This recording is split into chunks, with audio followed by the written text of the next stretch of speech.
Afadhali nimekuona.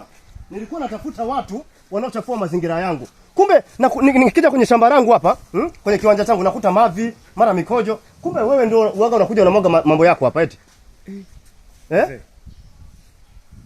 Sijakuelewa mzee, una maana gani? Kwani hapo ulikuwa unataka kufanya nini? Si ulikuwa unataka kujoa hapa na ningechelewa kidogo ungeshusha na haja kubwa hapa. Mzee, mbona yanakuwa hivyo tena? Mimi nilikuwa kuna kitu nilikuwa natafuta hapa. Kitu gani? Unatafuta hapa kuna cha kwako hapa? Hapana, kuna kitu niliweka hapa. Kitu gani? Kitu gani? Tusikilizane. Sikiliza wewe. Sikiliza. Mimi ni mtu wa mwaka 1990. Si unanielewa vizuri? Wewe kunidanganya kitu hata hichi.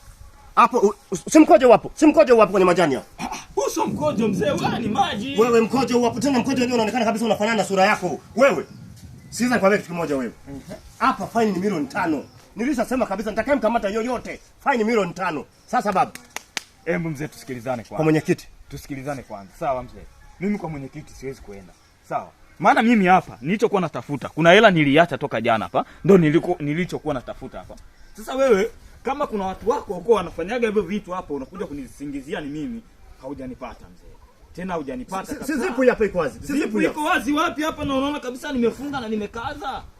Mzee, wewe, hebu tuheshimiane kwanza. Sitaki. Mimi naomba nikuache. Wewe kijana wewe. Wewe kijana wewe. Hapana. Unajifanya mjanja eti. Sasa nimekumaki. Nimeshakuwa na sura wewe.